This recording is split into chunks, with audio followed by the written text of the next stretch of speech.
The Queen Consort has done it again, but this time, the surprise wasn't what anyone expected. It came without warning, without the usual palace choreography, without the carefully rehearsed rituals that accompany royal decisions.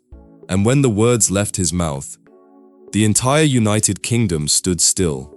By the end of this video, you'll know exactly what King Charles decided about Camilla's future. You'll understand why it left the palace in shock, and you'll discover something else. Something that even royal insiders didn't see coming. But before we go any further, hit subscribe, because this story is only just beginning. It was supposed to be a routine Tuesday morning at Buckingham Palace. Nothing on the schedule that would raise eyebrows. Just another day in the life of the British monarchy. But behind closed doors, something was happening. Charles had spent the night before in his private study, alone. No aides, no advisors, just his thoughts, and the weight of a decision that had been building for months. The room was silent, except for one sound, the ticking of an old clock on the mantelpiece. A clock that had belonged to his mother, a clock that had witnessed countless royal decisions over the decades. And in the silence of that room, he made a choice that would change everything. Now, and this is important, this didn't happen overnight. Tensions inside the palace had been building for months. Quiet whispers, careful glances, the kind of tension that makes staff avoid eye contact in the corridors. And at the center of it all, Camilla. For years, she had navigated royal life with remarkable resilience.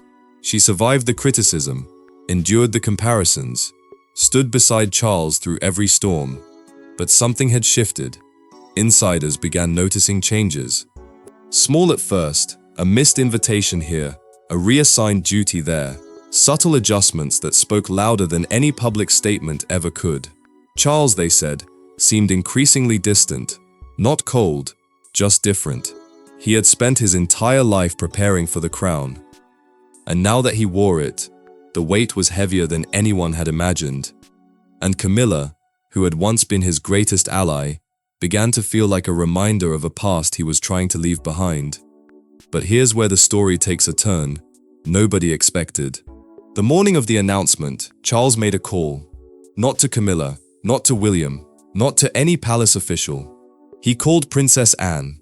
And what he said to her would send shockwaves through the entire institution. Anne arrived at Buckingham Palace within the hour. No press, no cameras, just two siblings facing a decision that could reshape the monarchy forever. The meeting lasted exactly 47 minutes. Those 47 minutes would change everything. Witnesses later described the atmosphere as frozen. Staff who had worked in the palace for decades said they had never seen such tension. Not even during the darkest days of the Diana era. When Anne left, her expression gave nothing away. She walked past the waiting aides without a word, but those who saw her said something was different.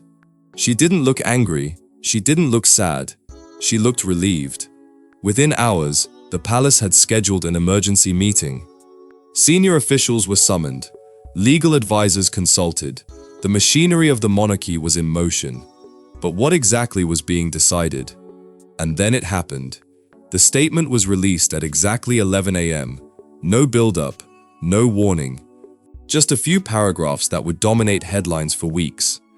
His Majesty King Charles III has made a decision regarding the future role of Queen Camilla. The words hit like a thunderbolt. Camilla's responsibilities would be restructured. Her household authority reduced. Her ceremonial precedence redefined. In simple terms, she was being moved aside. But here's the part that left everyone speechless. The decision wasn't Camilla's request. It wasn't a scandal-driven resignation. It was Charles's alone. And when asked why, he gave an answer that stunned even the most seasoned palace watchers. The crown must always come first. Now let me take you inside the room where it all happened. Because the story behind that statement is even more dramatic than the statement itself. The emergency meeting was held in the Queen's audience room, a space that had witnessed some of the most significant moments in modern royal history. It was the room where his mother had received prime ministers, where she had signed treaties, where she had made decisions that shaped the Commonwealth. And now, it was the room where Charles would reshape his own reign. Seated around the table were some of the most powerful figures in British public life: the Lord Chamberlain, the Private Secretary, senior legal advisors. Each of them had sworn an oath of loyalty to the crown. But on that morning, they were being asked to implement a decision that many of them had privately opposed, because Camilla had allies in that room. People who believed she had been treated unfairly, people who had worked alongside her for years, and they were about to learn that their loyalty would be tested. Charles entered the room without ceremony. He didn't smile. He didn't greet anyone individually. He simply sat down and began to speak. His voice was calm, measured, unwavering. He explained that the decision had not been made lightly, that he had spent countless sleepless nights wrestling with it, that he loved his wife. But love alone could not dictate the future of the monarchy. Then he delivered the words that would change everything. Effective immediately, Queen Camilla's household will be restructured. Her authority over ceremonial matters will transfer to the sovereign's office. Her public engagements will require prior approval, and her role at state functions will be reduced. And stayed. The room fell silent. But here's the part nobody expected. As Charles finished speaking, a senior advisor leaned forward and asked a question that would expose the true depth of the crisis. "Sir, does the Queen Consort know about this?" The silence that followed was deafening. Charles paused, his jaw tightened. For a brief moment, the mask of the sovereign slipped. "She will be informed," he said quietly, "after this meeting." And then, in a moment that stunned everyone present, he added something that would later be described as the most revealing statement of his reign. "I have spent my life protecting her, but now I must protect something larger." So what does this actually mean? Camilla remains married to Charles. She remains Queen Consort in title. But the power behind that title, the influence, the access, the authority, has been quietly reshaped. She will no longer have final say over her own household appointments. Her public engagements will require approval from the sovereign's office. Her ceremonial role at state functions will be reduced. And perhaps most telling, Princess Anne has been given oversight of several key duties that once belonged to Camilla. The message was unmistakable. Charles was not removing his wife. He was redefining her place within the institution he had sworn to protect. But why now? Why this moment? Insiders suggest the decision had been building for years. Camilla's influence had grown steadily since becoming Queen Consort. And with that influence came friction. Friction with William, friction with Catherine, and most significantly, friction with the institutions that had kept the monarchy stable for generations. Charles, they say, finally reached a point where he had to choose. Not between love and duty, but between loyalty and legacy. He chose the crown. And that choice, whatever its justification, would leave scars that might never fully heal. Now let's talk about what happened when Camilla found out. Because that moment, perhaps more than any other, reveals the true cost of Charles's decision. Camilla was at Clarence's house when the news arrived. She had been preparing for a charity reception. Her hair was being styled. Her dress had been selected. Everything seemed normal. Then a senior aide entered the room. His face was pale. His hands were trembling. He handed her a sealed envelope. Camilla opened it slowly. She read the contents once, then again. Her expression shifted from confusion to disbelief, to something that those present described as devastation. She didn't cry, she didn't scream, she simply stopped. For a full 5 minutes, she sat in complete silence, and when she finally spoke, her words cut through the room like a blade. "He didn't even tell me himself." That moment, that single sentence exposed the depth of the wound, because this wasn't just a decision about responsibilities. It wasn't just about restructuring a household. It was about trust. Camilla had believed that she and Charles were partners, that they had faced the world together, that their love, forged in adversity, would never be tested in this way. But Charles had made this decision alone, without her input, without her knowledge. And in doing so, he had broken something that might never be repaired. Meanwhile, at Kensington Palace, William received the news with quiet satisfaction.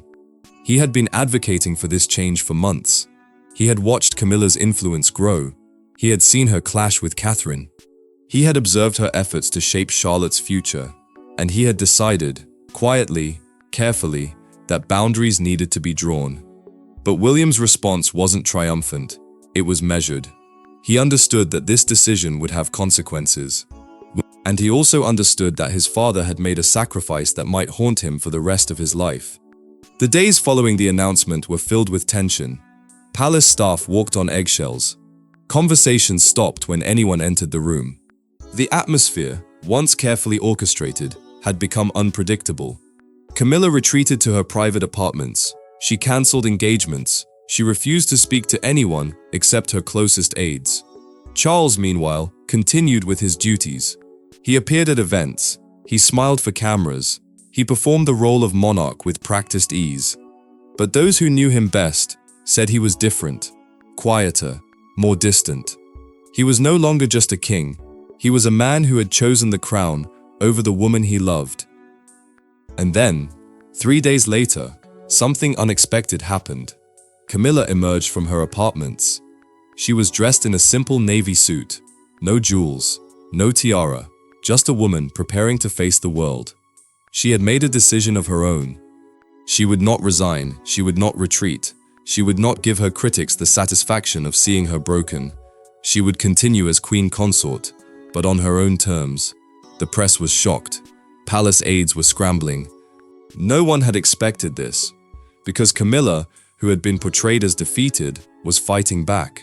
So what happens now? Camilla will remain a visible presence, at least for now. She will continue to appear alongside Charles at state functions. She will retain her title, but her authority has been permanently altered. The household staff, once loyal to her, now report directly to the sovereign's office.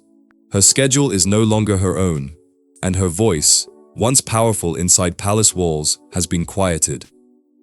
Some call it a necessary correction, others see it as a humiliation, but everyone agrees on one thing: this is a turning point. Now, I want to ask you something. Do you think Charles made the right decision? Or did he go too far? Drop your thoughts in the comments below. I genuinely want to hear what you think. Because this story is far from over. The monarchy has survived scandals, it has survived wars, it has survived the loss of beloved sovereigns. But now it faces something different. A king who chose the institution over the person who stood beside him, and a queen who must now navigate a role she never expected to be diminished. What happens next depends on how the family responds, on whether the wounds heal or widen, and on whether Charles's decision will strengthen the monarchy or expose cracks that can never be repaired. One thing is certain, the palace will never be the same. But here's what I haven't told you yet.